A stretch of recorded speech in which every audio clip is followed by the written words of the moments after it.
Breaking news చూస్తున్నాం. H1B visa ఫీజును అమాంతం $1,00,000లకు పెంచుతూ అమెరికా అధ్యక్షుడు డొనాల్డ్ ట్రంప్ తీసుకున్న నిర్ణయంపై ఆ దేశం క్లారిటీ ఇచ్చింది. H1B వీసాపై ప్రకటించిన $1,00,000 రుసుము కేవలం కొత్త దరఖాస్తుదారులకు మాత్రమే వర్తిస్తుందని white house press secretary Karoline లెవిట్ ప్రకటించారు.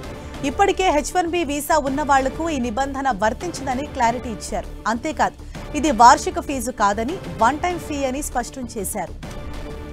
H1B వీసా ఫీజును ట్రంప్ భారీగా పెంచడంతో అమెరికాలోని ప్రముఖ టెక్ కంపెనీలు అల్లాడిపోతున్నాయి. ఏం చేయాలో అర్థం కాక అమెరికా బయట ఉన్న H1B వీసాదారులను 24 గంటల్లో తిరిగి రావాలని ఆదేశించాయి. అలాగే అమెరికాలో ఉన్న H1B వీసా హోల్డర్స్ కు దేశం విడిచి వెళ్లొద్దని ఆదేశాలు జారీ చేశాయి. అయితే H1B వీసా నిబంధనల్లో ట్రంప్ ప్రభుత్వం చేపట్టిన మార్పులపై కొంత గందరగోళం నెలకొంది. H1B వీసాలు టెక్నాలజీ రంగంలో పనిచేసే వారికి ఎక్కువగా ఇస్తారు. దీంతో అమెరికాలోని ప్రముఖ కంపెనీలు H1B వీసా ద్వారా విదేశాల నుంచి ఉద్యోగులను రిక్రూట్ చేసుకుంటాయి. ముఖ్యంగా ఐటీ ఉద్యోగులే ఇందులో ఎక్కువగా ఉంటారు. ఇతర రంగాల్లో ఉద్యోగం చేసేందుకు వెళ్లేవారైనా సరే H1B వీసాతో పనిచేస్తూ ఇక్కడ రెసిడెన్షియల్ స్టేటస్ లేదా గ్రీన్ కార్డ్ కోసం ప్రయత్నిస్తుంటారు. H1B వీసా ద్వారా అమెరికా వెళ్లే వారిలో ఇండియన్సే 70% ఉంటారు. H1B వీసాపై అమెరికా తీసుకొచ్చిన తాజా ఆర్డర్స్ భారత్లో ప్రకంపనలు రేపుతున్నాయి.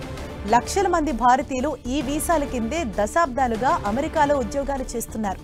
వలస విధానాలపై కఠిన చర్యల్లో భాగంగా ట్రంప్ H1B వీసా ఫీజును భారీగా పెంచడంతో అమెరికాలోని భారతీయుల ఉద్యోగాలు ప్రమాదంలో పడ్డాయి. H1B వీసా పెంపుకు సంబంధించి ఇప్పుడు white house press secretary Karoline లెవిట్ ఒక క్లారిటీ అయితే ఇచ్చారు. ఇది కొత్తగా దరఖాస్తు చేసుకునే వారికి మాత్రమే వర్తిస్తుంది, కానీ ఆల్రెడీ ఇదివరకే ఎవరైతే H1B వీసా పొందారో వారికి ఈ రూల్ వర్తించదు అని చెప్పేసి అన్నారు.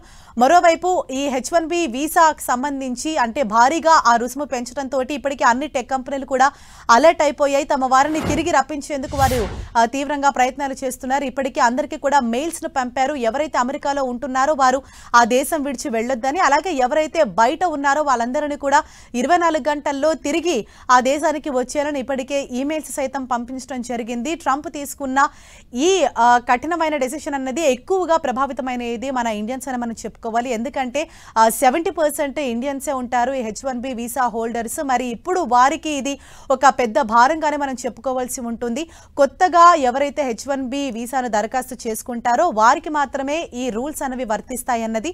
అలాగే ఈ $1,00,000 ఫీజు అన్నది కేవలం వన్ టైం మాత్రమే, ఇది వార్షికంగా కట్టేది కాదు అని చెప్పారు.